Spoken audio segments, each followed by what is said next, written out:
Chapter clicked in to College Volleyball Weekly on Viral Volley Media. Now here's your host, Rob on mic.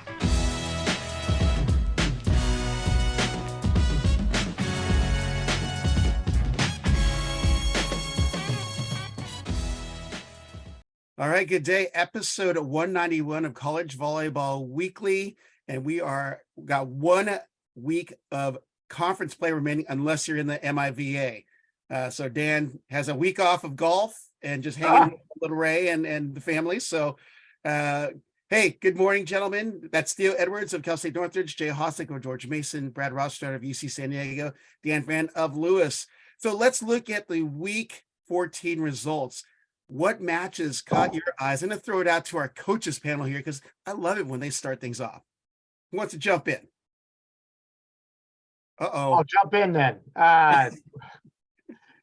We had a lot going on in our conference, and I know we're going to cover some of it, but ultimately, Loyola was leading league, and they walk into Ball State and Ohio State and lose 2 matches.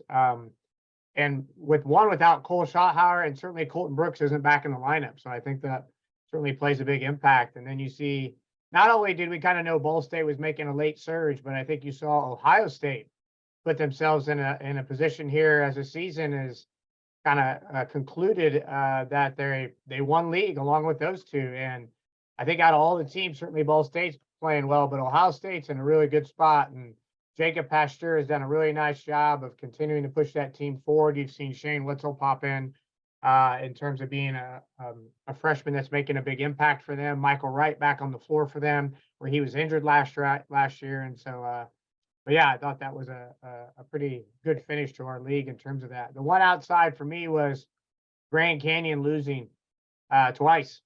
It's pretty big, and I think pretty impactful for them in terms of at-large races and where they might have been sitting. I think they got to win their tournament now. I think it's pretty tough for them to get that at-large bid, especially with all the parity going on right now. Yeah. All right, jump in. Let's talk about that Ball State Loyola match or any of the Loyola losses that occurred. Jake. Well, I think Ohio State is really riding on some momentum when they had that win over Penn State a couple of weeks ago, and it's starting to carry into their the belief of themselves being able to go all the way, or at least make it to the big dance and then see what happens. Whether or not they go from there, that's left to be seen. But Loyola obviously has some pretty big pieces, and they've lost 2 now, or not lost. I don't know what happened with Schotthauer, but without him or the other outside, they are now becoming almost pedestrian-like, and they're not able to keep up with some of the other teams that maybe when they were full strength they would have no issue with. So the MIVA, it's all about seeding. It's all about hosting that first round, and right now you got Lewis sitting in 4th place. It could have been 7th. They could have been traveling. And, because of the criteria, which all of the conferences have a various criteria that they use, they're now in 4th place, and they're slated to host the first round, which is nice. So good for them. But yeah, it's the MIVA and the Conference Carolinas, to me, are the 2 most hotly contested, because anybody can beat anybody on any given night, and we've seen it across the board. And right now, those 2 conferences are the fun ones to watch. Yeah, Brad, you're wagging your finger, and what you got to say? Yeah, no, I think all 3 of those teams that ended up tying for first, they're going through a transition, right? With Loyola losing Colton Brooks was kind of a turning point for them, where they were rolling, and now they've lost a couple matches, and hopefully Colton's back, at least for us, maybe not for Dan, but hopefully Colton's back and healthy for this MIVA tournament run. And then you look at Ball State, their West Coast trip, where they came out, they played us, they played Grand Canyon, they played Long Beach, and it was a tough stretch for them. But since that stretch, I don't think they've lost since they've gotten back to the Midwest. So they've started playing a lot better and coming together since getting tested on the road and with all that travel during their spring break. And then lastly, you look at who's the other team? Ohio State. Ohio State, yeah. Oh. Once they put Shane Wetzel into the starting lineup, that seemed to switch things around for them and change kind of the trajectory for where they were going this season. And obviously Pasteur has been a monster for them as well. But I think all 3 of those teams kind of had turning points about 4 to 6 weeks ago, and they've all grown through those moments. Yeah. Anything out there, Theo? Yeah, I mean, I think these guys hit it on the head. I think we talked early in the year about the MIVA being one of the most exciting conferences. And hopefully people have been able to get out there and watch it in person. I think we're obviously at a 3-way tie, first time since the 90s, right? That's happened. 96, yep. That's pretty incredible. And obviously those teams are really great, and to see the parity, but also the coaching adjustments and the strategies that have happened. I think the other thing that we've talked about is the separation between the top 5 teams and the rest of us is depth. And to lose main pieces like Loyola has, and Jay kind of touched on this a bit, without some of those top guys, you start to look like everybody else. And that's really the thing about men's volleyball in general, and a very rare thing that you see in those top 4 or 5 teams, where they have the depth to go with multiple lineups and can still play at an elite level. I still think that given the 4.5 scholarships, it leaves us a little bit dry in terms of the ability to have the depth in some of these programs. And but anyways, it's incredibly exciting what's going on in the MIVA, and then to see that the upset for Stanford. And I don't know that we call it an upset early in the year. We were all talking about what Stanford could be and what they could do. And it's not that surprising. Stanford's a really, really great team. And Grand Canyon, after riding high for such a long stretch, I think it becomes incredibly difficult to do it all year long, and to have a couple of younger guys in the lineup and maybe some inexperience. The consistency is key when it comes towards the end of season. And, it'd be interesting to see if Grand Canyon can turn it around in that tournament and shock the world and still find a way to get into the NCAAs. Yeah. I'm going to bounce back to Ohio State, because I noticed there's some key personnel or lineup changes. Was it 5 or 6 matches ago, insertion of Michael Wright at center, and Shane Wetzel really started elevating his game. But man, how brilliant is that of Birch to find that working combo to get these big wins in the tail end of conference play? And let's bounce it off of Dan, since he probably is the most familiar with him. Yeah, I guess we can call him brilliant. The other piece would be, I think he was trying to do that. I think his goal was to get those guys back on the court. I think Shane was developing. He was a freshman. Michael got hurt last year, and he was trying to work him back into the system. So I think maybe the door opened up with some matches in terms of where Noah was playing and where the previous opposite was at in terms of that. And so I think once he got them in and they got a couple key wins, I think it was easy for him in terms of that. And so I think that's been his plan all along. I'm not in his head, but I think from seeing his pieces and how they recruited him, I'm not surprised at all. So, but before I forget, Quincy beat McKendree, first conference win in I don't know, 35 games or something like that. So it's a pretty big deal. They won in 5 at home. So kudos to Karen, and you guys should know who Karen, former Olympian herself. She has done a fantastic job there. Not to go away, Rob, from Ohio State, but I just want to make sure we give Quincy some love and what Karen's doing down there. She's got a good group, and we snuck out of there in 4, and it was a tough one for us to get on the road. So she's done a great job with that program.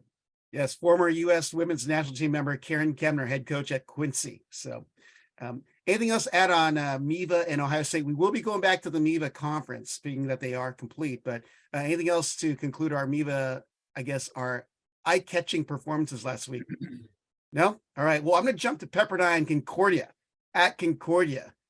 Yeah, shocker result, but kind of not a shocker, especially when you have a guy named Uriel Batista on your team. I wanted to get your guys' take with Concordia as I hate using it, but it was an upset win over Pepperdine. Concordia, 2-7 in the conference at the time, comes in and defeats Pepperdine, who's ranked 8th on the most recent AVCA poll. Thoughts on the match? And let's go with Brad on this one.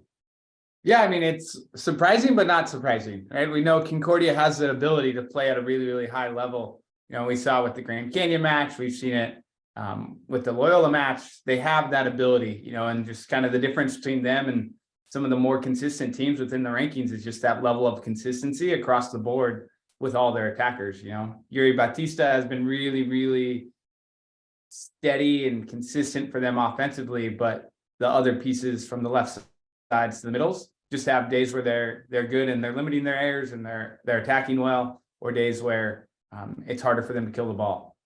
And that's just comes with them being a little bit younger. Some of them are in their, I mean, both of those outsides, Gage Doble, Johnny Anselmo, Scott Montez, all outsides who've played for them, are all younger in their volleyball careers, especially as outside hitters. So it's nothing too surprising, but those guys can play some really good volleyball, and that's a team that whoever ends up playing them in the MPSF tournament, they're going to have to do all their work and do all their prep work, because it's they can beat anyone on any given night. Yep. Step over to Jay. You know, I think Pepperdine has obviously a bunch of good pieces, but Jalen Jasper is the key. And if he's having a good night, it's going to be pretty tough. And I think you watched him have an okay night. It wasn't terrific and it wasn't awful, but you need some people around him to step up a little bit and be able to put some balls away when it counts. And that's kind of, for me, the difference. And listen, the MPSF, I think if anybody in the beginning of the year would have said that, you know, USC would be at the bottom of the MPSF with one conference win, I think we all would have bet against that pretty heavily. That to me is the most surprising of the group, is that USC can't figure out a way to win some matches when it matters. And they're going to go into the tournament kind of limping. And it's going to be a tough road for them ahead. They've got some good players. I'm just not sure why they're not connecting that well. But listen, we talked about it before. Riley's a fiery coach. He gets kids that want to play hard for him. They got a chip on their shoulder. You know, right now they're looking at it going, hey, we don't really care who we see. We just want to go battle. And that's a dangerous team to face, a team that doesn't have anything to lose and everything to gain. Yep. Go over to Theo. Yeah, I mean, like Jay said, a lot of this has to do with Jasper. And it's funny because we've gotten to the point where the guy hits 300 and we're like, yeah, average night, 22 kills, 300, no big deal. And they lose, right? The next night he hits 500 and absolutely goes crazy and does what he's been doing all year. And they beat Concordia in 3. So, and that was with Batista having another 500 performance, right? What did he hit on night 2? Let's see. Yeah, Batista hit 581 and they lost in 3. So Jalen Jasper is definitely the key and has been the key for Pepperdine all year. I think he brings a lot of stress relief for the rest of the attackers. And, touch on what Brad was talking about with CUI. We keep calling it Concordia with CUI. Their other outside hitters are young. They're inexperienced by nature. And I think, Johnny Anselmo being a smaller guy who really has more of a background at libero, him playing on the left.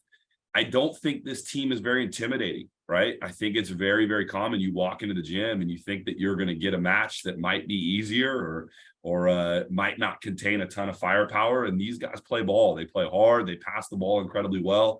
And they don't give up. They don't go away.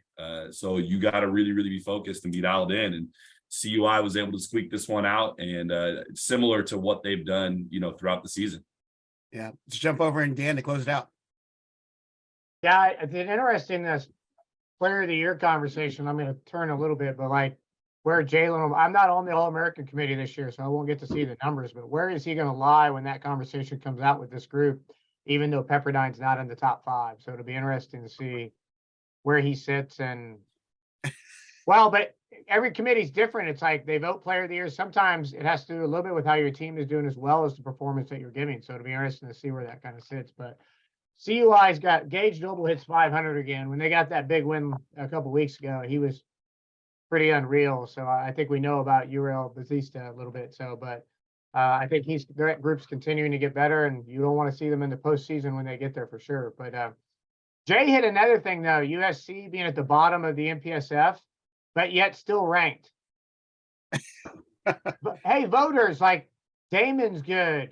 Concordia is good. And I know we're talking about these bottom spots, too. I mean, Princeton, just beat Charleston. I'm sure we'll talk about that. But it's I think sometimes those voters get kind of stuck in their ways. And it's and this is nothing against SC. They got some talented guys and they're really good. But I think there is a piece where sometimes the name carries weight versus seeing some of these teams with some of these wins and the things that they're doing a little bit. So, yeah. Well, let's go to our next. Go ahead. Rob, it might be kind of cool at some point to get a couple of the voters on here to discuss some of their voting strategies, right? Like I think one of the unique things, and obviously you have three right here in this chat, but I think it's really interesting to Dan's point. How heavily are we weighing like your past versus what happened this week? And when you talk about where you should put somebody, is Ohio State automatically go ahead of Loyola, right? Like does Ball State move ahead of Loyola? Are those things that automatically happen because of this week? Are we holding the whole thing? And I'm not saying either one is necessarily the right answer, but I do think that it's a very interesting topic that we could for sure spend hours on. Well, listen, per Dan's request, Brad, you either got to get on the committee or you got to get off. It's one of the two, because you're the only one here that isn't a voter. I voted. And I'll tell you why I still put USC at number 13, because everyone below them is hit or miss. And USC, although their record is not very good, when you watch them, they're still pretty good. And let's not mistake the fact they're playing some pretty good teams. So, if you're playing UCLA and you lose in 3 straight, I don't think anybody's looking at you going, well, now we can't put them anywhere, right? Because you watch them play other teams and they're doing some good things. And you're like, that's a team that could fall in that 10 to 15 range, and that 10 to 15 range to me is the most volatile right now, because at any given week, you're having teams fall in, come out, go in, go out. And there are some weeks where literally the top 5 teams are all winners. And you're like, okay, well, I can't shift them. And then the next 10 teams all lose a game. And so now how do you shift according to that? It's a hit or miss strategy for anybody. And listen, everybody votes differently. I myself, I take a look at prior results. I take a look at current week results, and I kind of do a conglomerate of where do I think they fall in between things. And sometimes they don't change, and sometimes they do. And sometimes it's drastic, and sometimes it's minute. But I take it seriously. That's why I've been on the committee for a number of years, and I care about what goes on in there. And you're right. There are some coaches that mail it in. We all know who they are, and they always put their team in there somewhere because I need to get some press for my team, or we're the best team hands down. I don't care what anybody else says. That's bullshit. And it is. And it sucks because the rest of the people that deserve some space and deserve some airtime are not getting it. Yeah. We can call it Trojan Gaucho syndrome. The other piece, and me and Jay have talked about this, is like, do you expand it to 20? Some people would be, no way, you go to 10. I'm like, well, I don't know. There's been some growth in our game where we're at 60 plus teams now. And it's like, and we're having this conversation about who's 13, 14, 15, and there's probably teams deserving of being in that 16, 17 category. Do you know what I mean? In terms of that. So I don't know. That's another interesting. We expanded the All-American 4 or 5 years ago because there wasn't enough spots. It was 10 and 10 with no honorable mention. It sucked. Like you were trying to figure out, well, who I'm going to cut off number 21. That guy's pretty darn good. So we expanded their honorable mention, which added 20 guys, which has been fantastic because we've been able to recognize more athletes. And then last year we expanded the first and second teams to 12 teams or 12 and 12, which I thought was key in terms of where our numbers was. I think the poll is the same thing. I mean, you've seen some volley talkers do a poll of 20 or 25, and I actually thought that wasn't a bad idea. So I know that guy that works for the AVCA, maybe I can get him to get that going or something. You know what I mean? So I think we need to, especially with the tournament expanding in the next year or two, or not next year, but the next 2 years down the line. I think we need to start expanding. How many teams do we have now in Division I, Division II combined? I mean, it's impossible to stay at 15. I think. And think about this. So there's 46 women's water polo Division I and II teams. They have a top 25. Yeah, that might not be. I don't think that's right, but I think where we're headed, we could go to 20. I'm just saying 20 should be easy for us. It should be easy. Don't worry, it's on my docket this summer, guys. I'll see if I can get it figured out. Got a little inside there.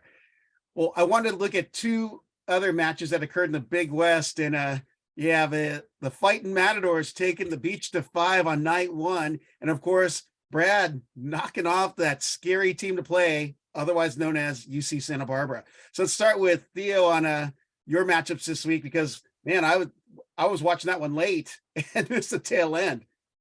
Yeah, the beach came to us the first night. We ended up going 5. We won the first 2 and kind of caught them off a little bit. They came in, and obviously that team is incredibly talented, and Alan does a tremendous job with not just that team, but the culture and all of the things that they do on and off the court are pretty special. But yeah, the competition was fantastic. I think we had a little over 1,000 people in our gym, which pretty much fills the lower bowl, and was pretty awesome. It was a great event, and unfortunately, I thought for sure that we had them in the 4th set. I think it was 21 all, and we just didn't come out on top. Some of our younger guys are still learning how to finish, and especially with a team like that, what it takes, and tipping and rolling down the stretch is typically not the answer. You got to take some swings, and you got to put some pressure on the other team. And to give Long Beach some credit, they had 3 serving subs come off the bench that did a tremendous job. And not only were they ready, but they were firing on all cylinders. And I think we were up 7-5 in the 5th, and forgive me because I forget his name, but a serving sub came off the bench as number 10, and he rattled off 6 straight with 2 timeouts and a challenge.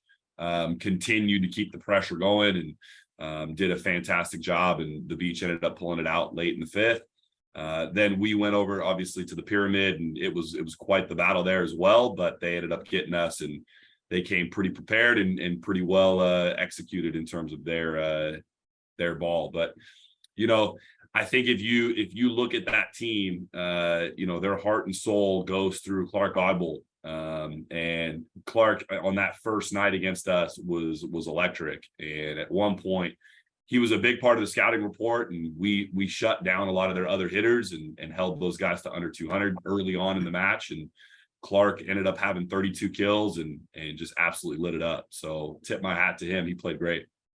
So you're referring to Connor Bloom off the bench. So got to give him props there. And Godbold only hit 571 with those 32 kills. He purposely forgot the name, just so you know. He's that's the play. He knew the name. He knew the guy who torched him. Do you know what I mean? All right, Brad, let's jump over to you because of the big matchup. Go 5 against a team that no one wants to play in the Big West tournament. No, yeah, and why would you? And they're down a couple middles. They're down and beaten up a little bit. And even Dane Chalmers, their starting outside hitter for the past few years, he was definitely battling fatigue or some type of injury as well. And he ended up getting taken out and pretty much foam rolling the entire match and trying to get healthy and trying to get back on the court. But yeah, it was a dogfight. It was a battle, and it was relatively good volleyball. Both teams weren't super efficient, but limited errors for good stretches, especially from the service line. I think we were about 86% in serving in, and they were 83 or 84% serving in. So it was a lot of good, consistent volleyball, lots of long rallies and lots of defensive tenacity. And for us, it was our senior night. So it was really special to get to send off our 3 seniors, and Ryan Ka, who's one of our seniors, down the stretch in the 5th set. He had just about every single swing come his way, and he managed it like a champ and was able to put some balls away against the Santa Barbara block. So yeah, it was a fun night and great environment and good vibe and a good battle with Rick and the Gauchos. Yeah. We're going to jump over to an EIVA match is big because it essentially clinched the EIVA title. And unfortunately it came against Jay over at George Mason. So let's start with it, Jay. How was the pairing against Penn State this weekend? Well, listen, Penn State is head and shoulders above anybody else in EIVA right now. They've got a number of seniors that have been playing together for a very long time together. And there's a reason why they're in my eyes in the top 3 in the country. And I'm not going to say dark horse, but I still think they're pretty hotly contested to win the whole thing this year. They're that good when they're on.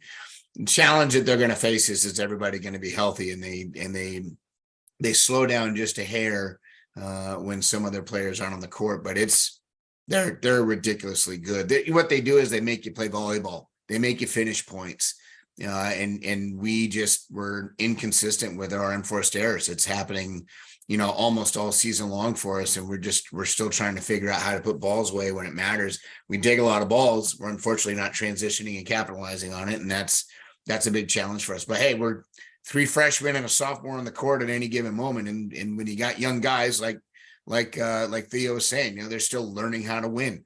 I got guys that tip and roll all the time. When I go, what are you doing? You got one guy up. Why are we tipping and rolling? Find the floor, but that's what young kids do. They try to get cute with things, and unfortunately it doesn't work in their favor all the time. So big boy volleyball is being played by Penn State. The thing is, we're going to talk about the EIVA conference coming up, I'm sure, in the conversation, but first and second place are locked. And the discussion becomes 3 through 6, who's going to get seated where. And those conversations can still be had. But unfortunately, I think for everybody else, Charleston's going to lock in potentially seed number 3, and then it's going to become 4 through 6. And when you look at the way the conference is set up, 1 and 2 seeds get a bye.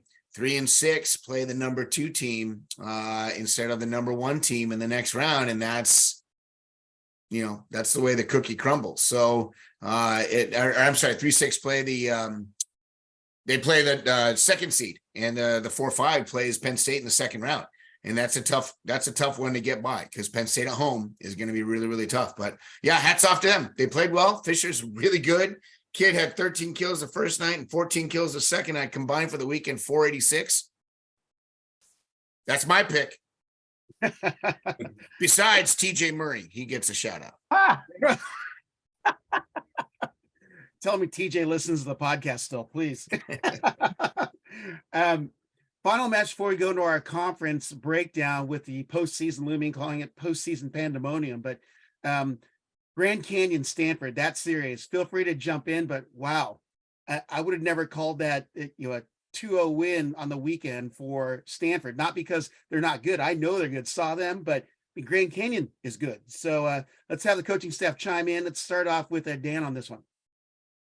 Well, I think we talked about it. I think I was like you. I thought Grand Canyon would for sure come away with a split, if not both. I think they were coming off playing UCLA, if I'm not correct, right, the weekend before, and so I thought they would come in.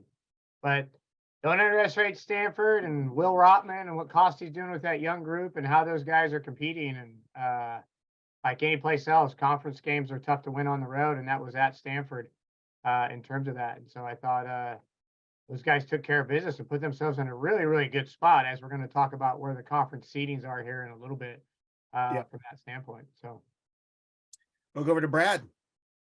Yeah, night 1, the Stanford sweeps Grand Canyon, and a large part due to serving.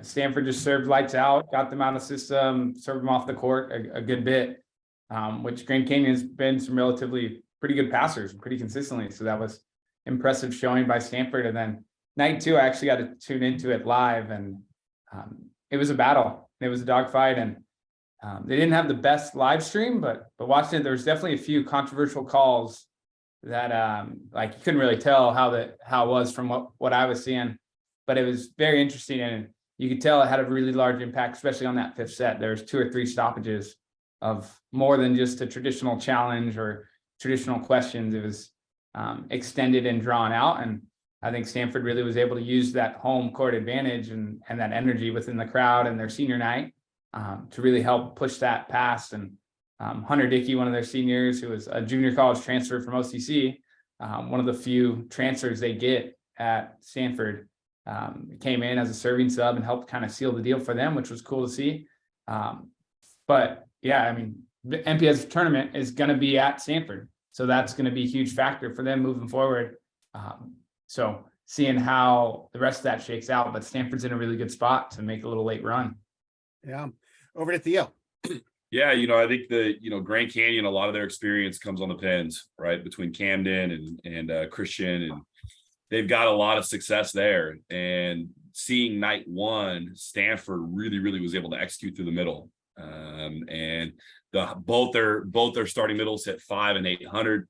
And I think that's an area in which might be a little bit of a weakness for Grand Canyon, having a young middle, and I don't know that they're their middle duo has been able to or been in a position where they've had to stop really effective middle attack. And it'll be interesting to see how they bounce back and get to a place where they can defend teams of that caliber in that type of situation. And especially, like Brad said, to have an in-system, out-of-system type of play, right? Stanford was in system, passed the ball pretty well, and was winning the serve and pass game. And, Grand Canyon's got to be able to swing out of that and get their middles involved in a different way and find a way to slow down Stanford. So I thought Stanford did a fantastic job. And really, to no surprise, I think the bigger surprise to all of us is that Grand Canyon wasn't quite as sharp on night one as we hoped they would be.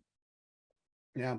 It's been some time since we've seen a middle really dominate performance-wise against a top team, but Stanford had two, Nathaniel Gates and Ethan Hill. And if you look at their combined numbers, they had 28 kills between them and a total of 3 errors. They're both hitting north of 550. And I had never seen that before. So they were on fire. And I was actually watching on the way home from your match, Theo, and gosh, that was a hotly contested 5th set. And those middles really came through in the clutch. So Rob, while we're on the subject, I have both of those middles, Gates and Hill, as my players of the week. Just wanted to get that in before Dan went. Well, let's go over to Jay.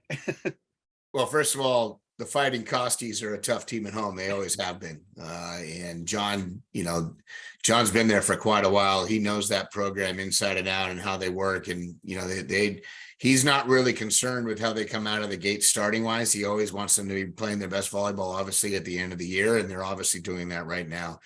And you mentioned that one of their kids is a junior transfer to Stanford. To show you how rare it is, I think the only other Stanford men's volleyball player that is a transfer was Ruben Nieves, who took them to the national championship as a coach in 1997.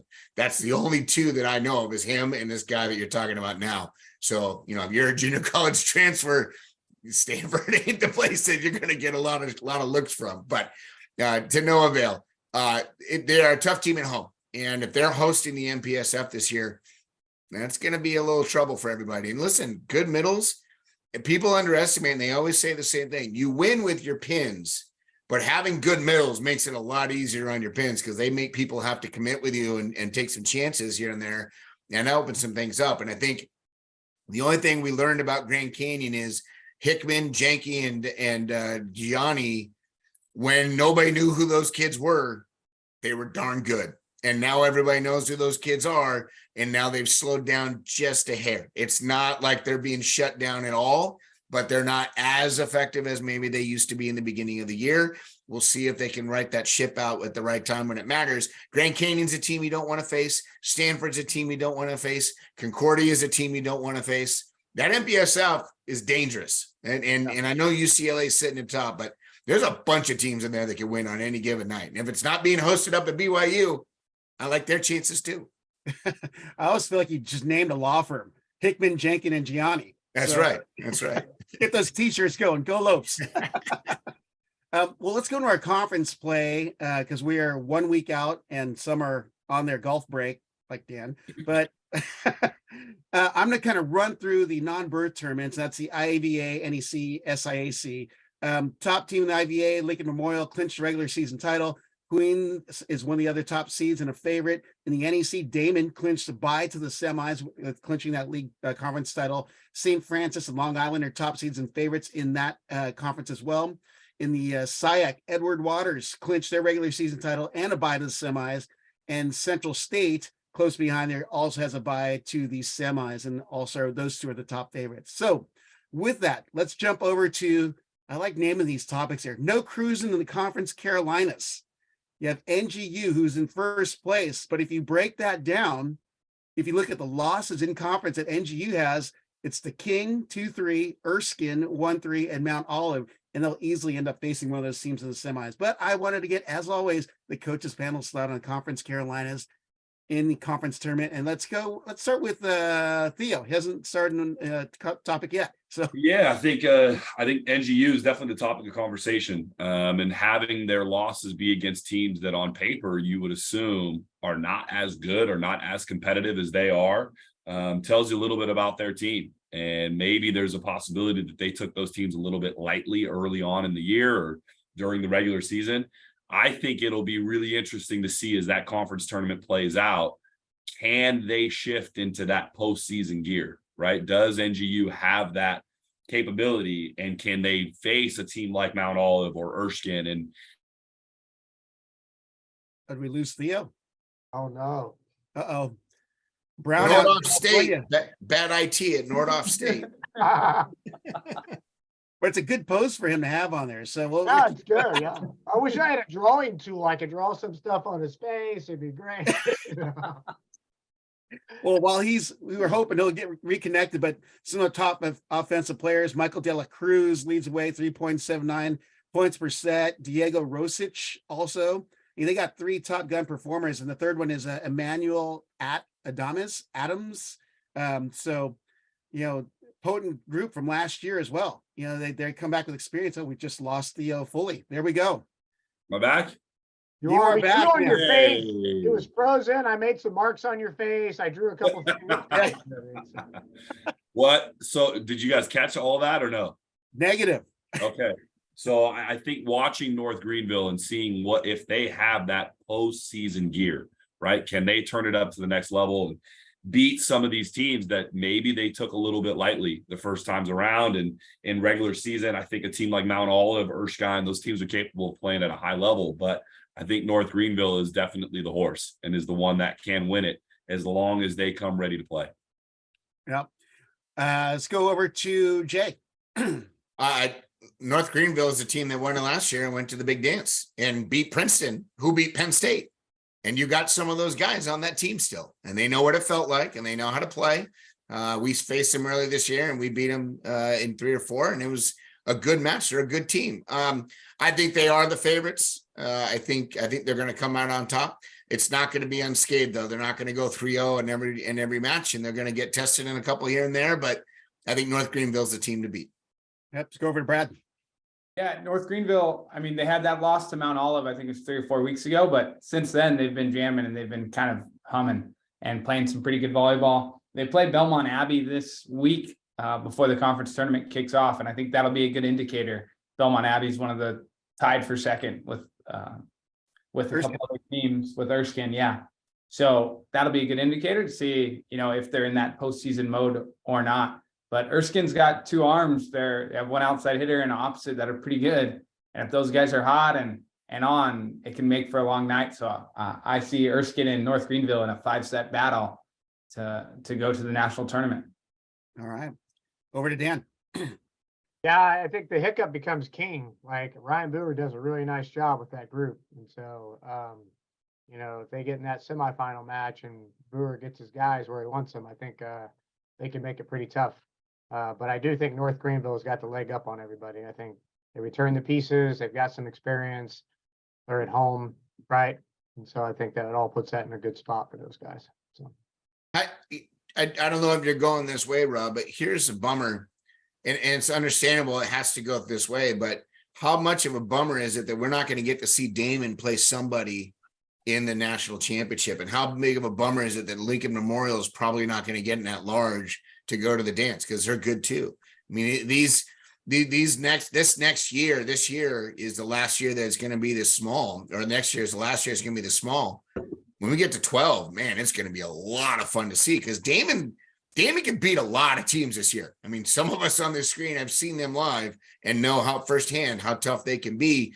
Imagine that team having maybe one more player that is big time, and all of a sudden Damon's in the hunt. Are you throwing salt indirectly at people on the screen there, Jay? No, not anything. yeah, but I think the interesting topic becomes like NEC gets their auto bid here in another year. So you're going to see a team from that conference, but I still don't think Lincoln Memorial gets in. As much as I think they're talented, I think that IVA group and them not having a way to get or a pathway to go, you thought that Lincoln Memorial's regular conference was going to add men's volleyball. And I think that makes it tough for that independent group. I mean, Queens goes into a conference, so they lose another solid team in the IVA. So I think that becomes an interesting topic, even if it's expanded to 12, because you and me both know 4 or 5 teams are already left out as it is that are top 10. You know what I mean, in terms of it. So GLVC conference, yeah. Yeah, I think that's a few years away still, buddy. All right. Well, let's jump to our next conference, and ironically, we finish on Dan, but MIVA Madness. Did you say Ty? That's our big topic here. And I don't know if I should read the piece from Volleyball Man because Lee did a great job of summarizing it, or if Dan, you want to take a shot at what happened this weekend. That was the big fiasco in the MIVA. I don't What know do you about think? fiasco, but I think going into the weekend, Loyola had won a share of regular season. They were going into the weekend. They win one match. They win the league outright and host all the way through. But they had to go through Ohio State and Ball State, who were both sitting right behind them in terms of standings. And so, Loyola goes in, loses both matches, creates a three-way tie between Loyola, Ohio State, and Ball State. And then, granted, both Ball State and Ohio State had to take care of Purdue Fort Wayne as well, which John Dietrich's a handful and Bryce Walker as well in the middle. And so they took care of them as well. And so it put this three-way tie, and Ball State basically had the tiebreaker between the three in terms of sets on those win-losses, and that's how the tiebreaker goes. And then Loyola has the tiebreaker on Ohio State point-wise, even though Ohio State 1 and 3. So you get Ball State as 1 and Ohio State as 3, Loyola as 2. And then at the top of that, you had the three-way tie with Lindenwood, us, and Purdue Fort Wayne. We needed to win 2, Purdue needed to lose 2, and Lindenwood needed to win 2, but Lindenwood split.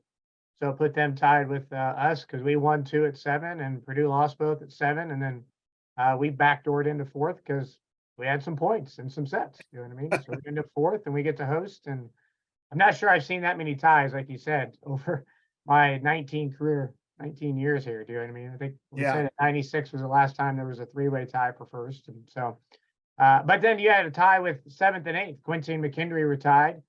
And McKendree got it on sets between the two because they'd 1 and 3 and Quincy had 1 and 5. So lots of stuff going on there in terms of that. But, hence the fiasco. Everywhere was a tie. So, but being that you did a great job of explaining that whole scenario, which is better than I could have done for sure. But for the other coaches, I know that we had picked a certain amount of teams, preseason favorites, so to speak, in the MIVA, but I did not think it'd be like this for the entire conference, with ties throughout. But as outsiders of the MIVA, what are your takeaways? What's happened in this tie scenario, and what does that say in the quality of play as you look from the outside in? And we'll start with you, Brad.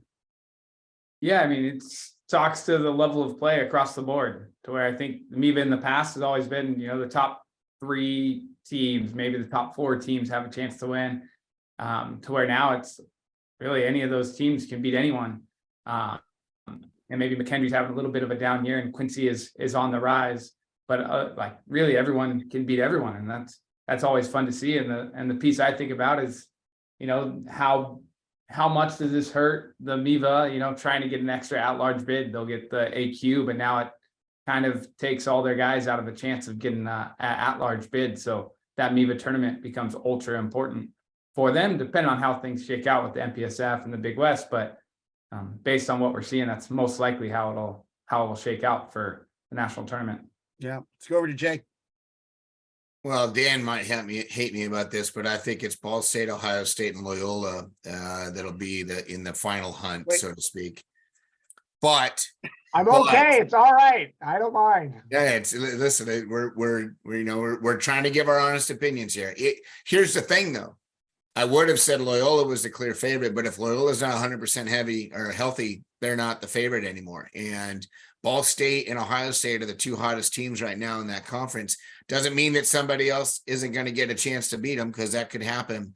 I just think that they're the 2 favorites, and Loyola, if they're healthy, would be in that mix. But like any other conference, everybody down below, they have a good night here and there, and all of a sudden they make somebody's season end real quick, and that can happen. But I think those are the top 3 in my eyes. That one of those 3 will probably be the one that walks out. Yeah, and then Theo. Yeah, I think when you look at those top 3 teams, it's going to be interesting. And Loyola, I think for the first time this year, is probably on the bottom of that group, just given the health. And can they get healthy and get to full percent? If they can get to 100%, I think they got a legitimate shot.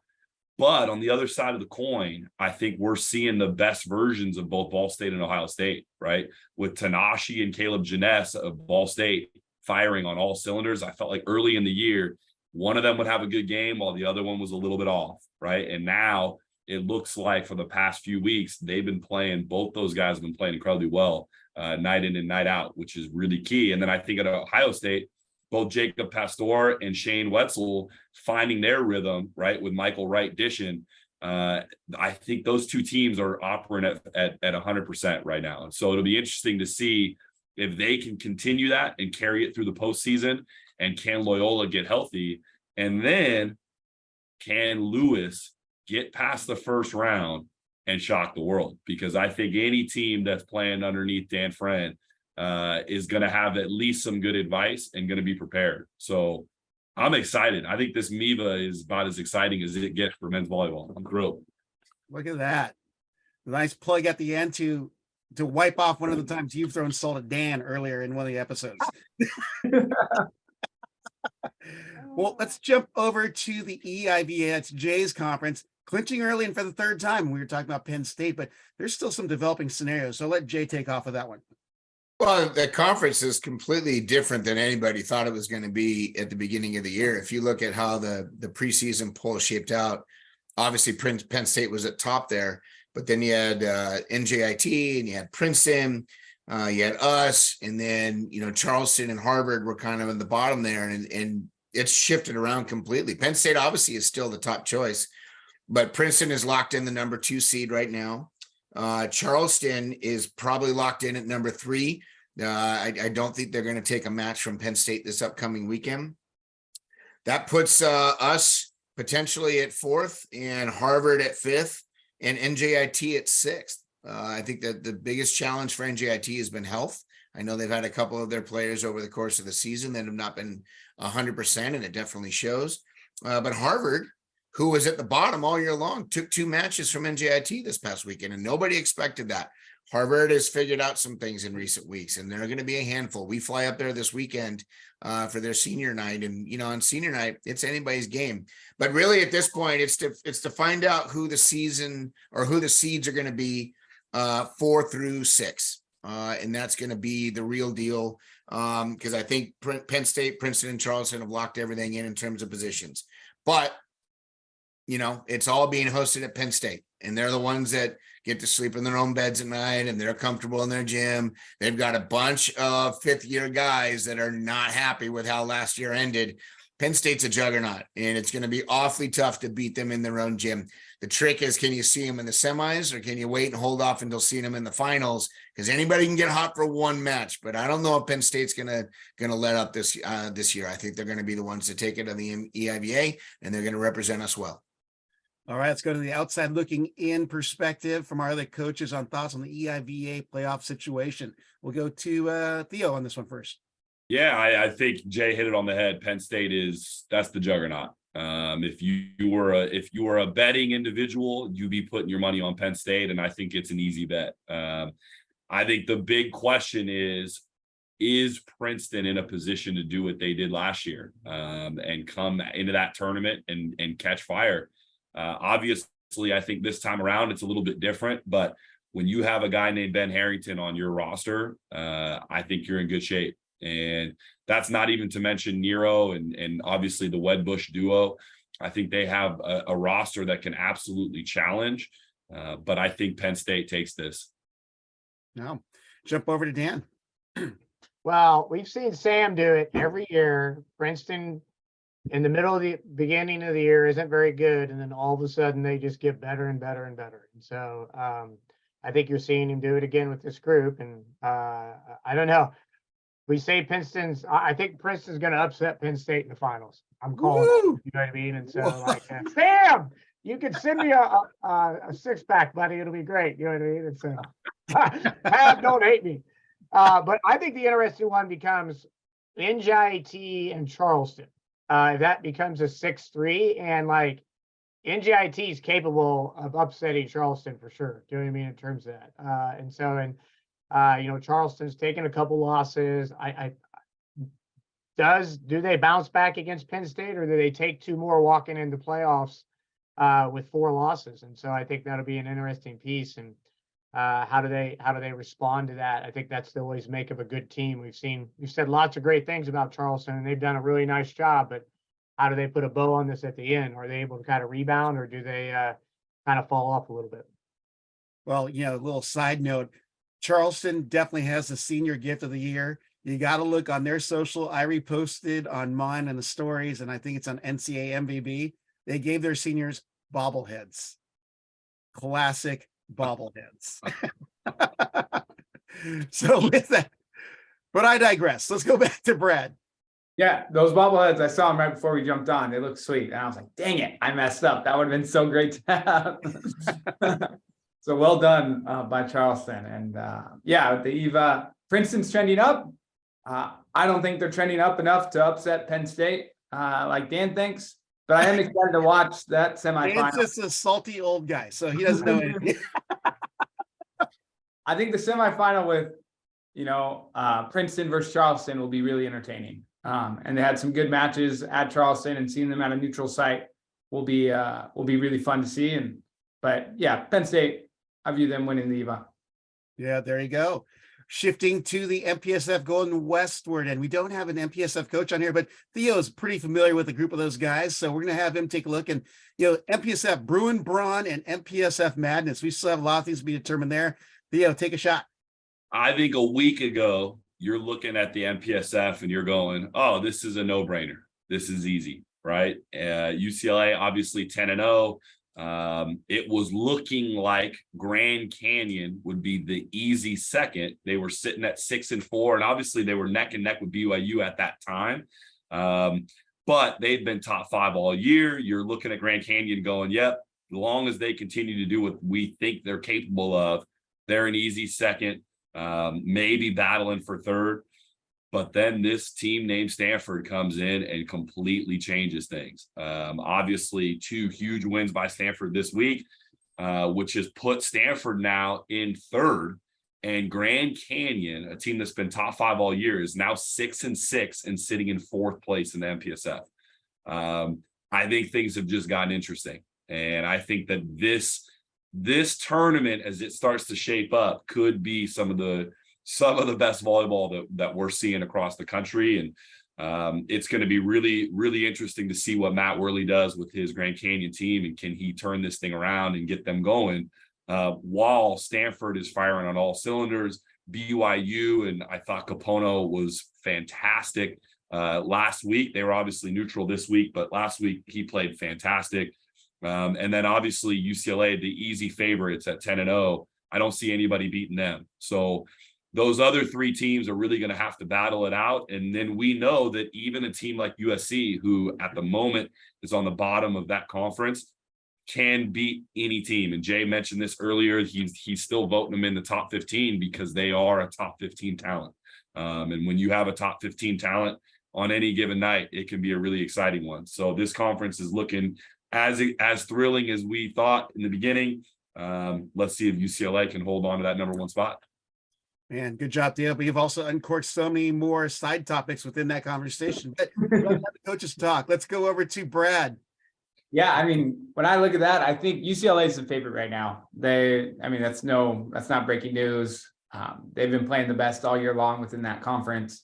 And then you look at BYU, Stanford are heating up. Grand Canyon's cooling down. Pepperdine's cooling down a little bit from where they were earlier on this year. And that Pepperdine Grand Canyon match in the first round is going to be really fun to watch.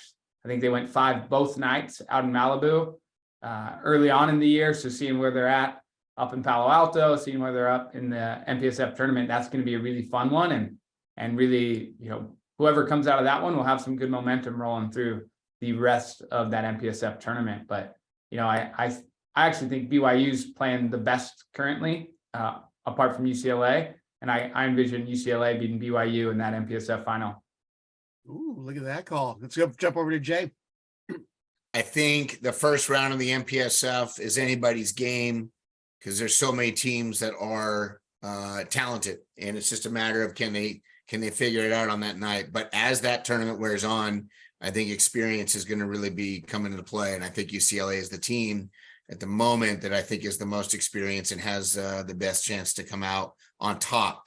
My two underdogs are BYU and Stanford. I think Stanford is figuring a few things out, and they all year long have kind of been in the background and nobody's been talking about them, and all of a sudden they figured a few things here and there, and beating Grand Canyon, who might be a little cooled off at the moment, is no easy task still. And Stanford did it twice. So those are my dark horses, but I think UCLA is the team. Yeah. Now over to Dan. Yeah, I think the tough part is Grand Canyon. Are they kind of stuck at the 4th seed? Yeah. Not yet. Not yet, right? Yeah, I just like if Grand Canyon doesn't have to face UCLA in the semifinals, I think we talk about experience. Grand Canyon has a ton, like more than Stanford, more than BYU. Do you know what I mean? In terms of just like guys who have been on the court and played for like 10 years, I feel like, you know what I mean? And so they've got a ton of experience, and we know they're capable. And I think Worley's going to get them where they need to go. And so I think that if that's possible and they play UCLA in the finals, that'd be pretty cool, I think. But I do agree, BYU's been on the rise all year. And so it's a really exciting tournament to watch, and how these seeds unfold. And those first round matches are going to be key as well, I think.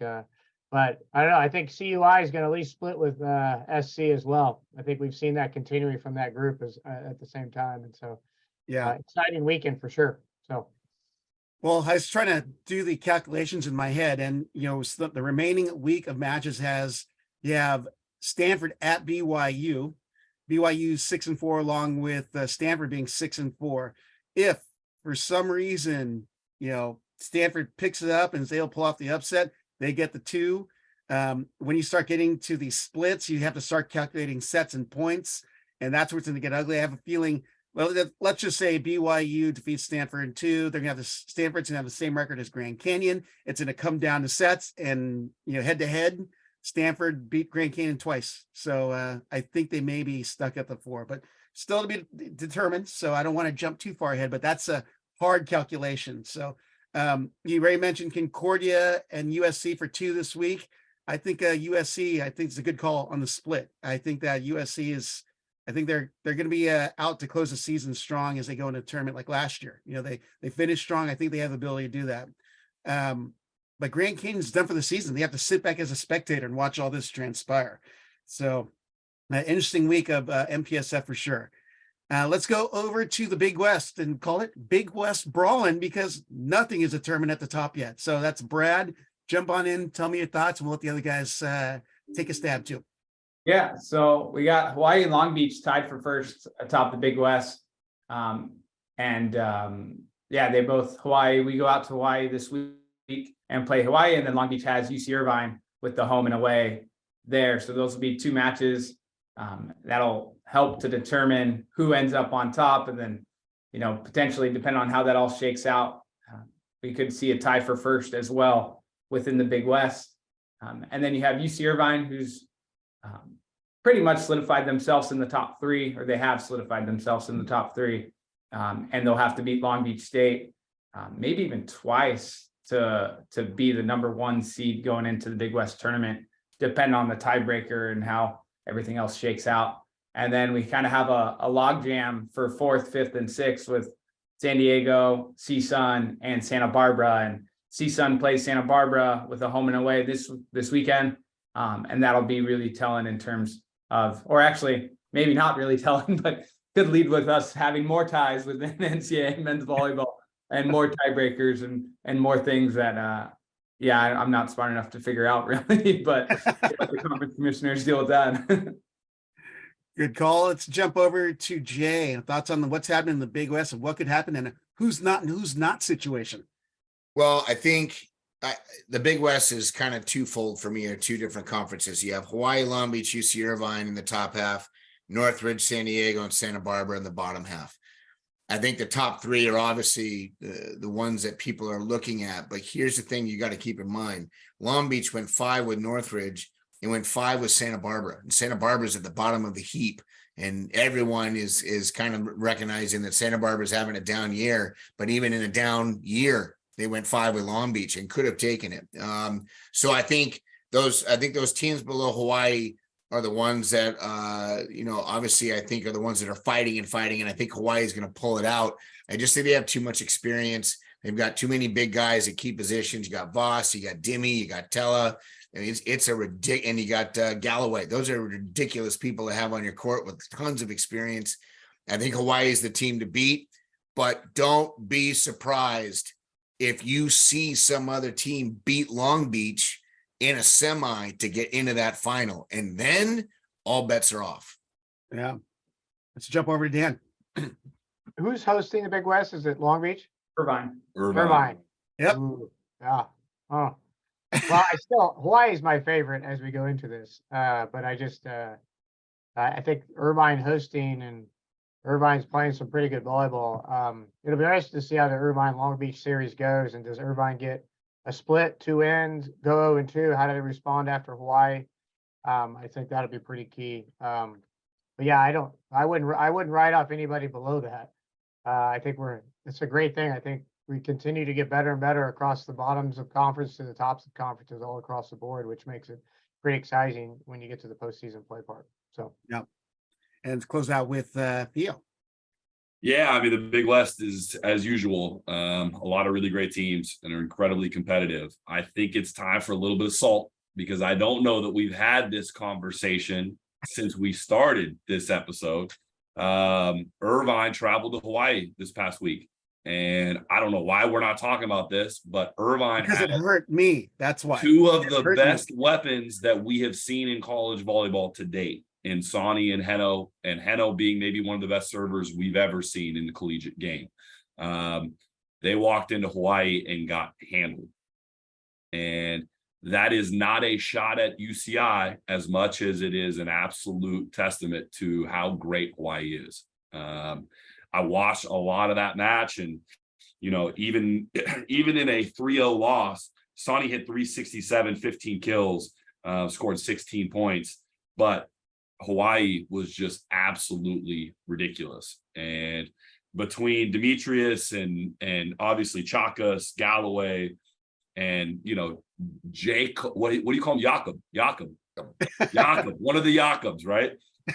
Maybe setting some of the best offense we've seen. For them to beat Irvine in the fashion that they did, it was truly impressive. I thought for sure that Irvine was going to take one of those, just the way that they had been playing going into that match. And I still thought Irvine played well, just not well enough to beat Hawaii. And now as we turn those tables and we look at what does that same matchup look like if it's in the Brent and it's at Irvine, then it gets really interesting. And I think with Irvine hosting the Big West tournament, that team has the capability to absolutely shock the world. And I think you go back to Jay's point, somebody knocks off Long Beach, and either way, we're going to see some fantastic volleyball at the top of this tournament. Yeah, good call. I was going to mention the UC Irvine Hawaii matches, and you actually hit the nail right on the head, Theo, because I thought that Irvine played as well as it could have. Maybe night 2, Heno's serving wasn't as strong as night 1, but Hawaii came in so big, and you got to give credit to the unsung heroes, Cole Hoagland and Guillermo Voss, but Chaz Galloway literally rocked the island with a couple of hits that he had. I was like, oh my gosh, all 3 blockers up over with a bounce into the crowd. So, a lot of weapons there. Oh yeah, and Tella on 2. That's a great setter, man. So, and regarding the, I'm going to do the plug here, Big West Men's Volleyball Championships, Brent Event Center, April 20th through 22nd. Yours truly gets down to the PA mic, so I'll be seeing all you guys in the Big West, which I'm excited about. With that, a lot of action still remaining here in the final week of play, and I've got to give you guys a tough task of, I know we're going to be watching everything, because that's just what happens here in this last week. But if there was a match to pick, you only had to pick one, what would they be for each of you? So I'll give you a second to look, because I want to remind everyone, be sure to follow all these guys' programs and all that stuff. I know we've gone long, but we've also got to do our coaches player of the pick. It's been a big hit. So we got to do it again since everyone's a race, got their lock in there, as it sounds like. Well, at least half of you on the screen do. So what are you watching this week? Let's start with Jay. He looks the readiest of them all. I'm going to be watching Stanford BYU. I want to see what Stanford can continue to do and what BYU is prepared to do. That's my one match that I'm going to be watching the most. All right, let's go to Brad. Okay, I'm going way off the beaten path here. I'm going NAIA National Tournament. That counts. It'll be 12 teams from Tuesday to Saturday. It'll be some impressive volleyball. Was out there last year, and I don't think it gets as much publicity or as love as those top teams. You know, we've seen them play a lot of the NCAA teams, from Vanguard to Masters to Benedictine, Mesa, but that'll be some really good volleyball out there. And then I also got North Greenville, Belmont Abbey as well in the Conference Carolina, kind of the tune-up match before their conference tournament begins. Yep. And then go to Theo. Yeah, I think Jay took definitely a favorite. I'm going to be for sure watching that BYU Stanford matchup. But I think UCI and Long Beach. I think that's a two Titan teams going head to head, which I think is going to be incredibly exciting. And definitely one I'll be tuning into. Yep. And then Dan. Well, certainly the Irvine Long Beach one, but I want to see how Theo finishes off with Santa Barbara. So I'm going to pick Theo to win both games. I'm going to give him some love. Do you know what I mean? So I'm going to put him in a good spot. The other one is I want to see how Charleston bounces back, and they got to go to Penn State. We talk about like what happens if Charleston goes in there and splits and puts themselves in a good spot, or is that at Charleston? I can't remember. It's at Penn State. Yeah. So they go in there. Do they split? Do they all of a sudden reopen our eyes about as you get into the tournament? So I think that'll be a good one. Yep. Good calls as always. Then let's go reverse order for coaches pick player of the week. That goes to Dan then. What was Brad's? I got is it Batista from Concordia? He was he was pretty impressive. So had a 500 night, 21 kills, so he and those guys getting an upset win over Pepperdine. And so yeah. All right, over to Theo. Yeah, I think unfortunately it's got to be Clark Godbold, 571 on night one, and he hit 421 on night two. Played absolutely fantastic. I think 32 kills night one was the record for him, and a lot of teams have happened to do that against us. Really sucks. And he hurt your heart too, I'm sure. So we can add that in there. Back over to Brad. I got the Stanford middle blockers, the two-headed monsters, Nathaniel Gates, Ethan Hill, over 650 on both nights, double-digit kills both nights, leading the way to those two big wins against Grand Canyon. Excellent. And then finally to Jay. I'm going to follow Theo's lead, and I'm going to pick Cal Fisher of Penn State. The kid hit 13 kills, 385 on night one, 14 kills, 591 on night two. A kid hit 486 on the weekend, served a BB at us all the time. He is cat-like, a lot of fun to watch. For you smaller opposite hitters in the country that are young, looking to see if you can play at the highest levels, this kid's a real deal. He's really good. Reminds me of a young Ossie Antonelli, if I will. Well, look at that reference. That's early 90s there, Jay. Yeah, well, I'm 53, so that kind of makes sense. Well, with that closes out episode 191. Oh, final piece of advice. If you're looking for tickets to the NCAA Men's Volleyball Championship hosted in Fairfax, Virginia, be patient with the site. Search it out. It's hard to get to. I'm going to tell you right off the bat. As a tech guy, I had a hard time finding it, but I'll try and post it on social. Jay, you're waving your finger, Matumbo style. It's not George Mason's fault. Just so everybody, don't send me hate mail going, why can't they figure it out? It has nothing to do with us. It has to do with the NCAA's website. So send your hate mail to them instead. But it is out there. Yep. And with that also, it's official. Me and Jay on the opening round and quarterfinals of the NCAA Men's Volleyball Championship streams on ESPN Plus. Is that what it is? Yep. So looking forward to working with Jay. It's been a long time since I've been in the same office, so to speak, as you from the dungeon of Crawford Hall, but looking forward to it. So that's Jay Hossack of George Mason, Brad Rothschild of UC San Diego, Dan Frant of Lewis, and Theo Edwards of Cal State Northridge. Thanks again, gentlemen. Best of luck this week, except for Dan, who's chilling until his conference starts. I play Saturday. What are you talking about? So, oh, that's that early, huh?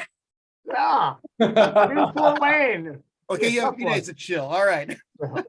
All All right, gentlemen, best of luck this week. I look forward to catching with you next Monday. See ya. Thanks, Yeah. Rob. See you guys. Thanks for listening to College Volleyball Weekly. Be sure to follow Rob Aspero at the Rob on the Mic on Instagram and at Rob on the Mic on Twitter.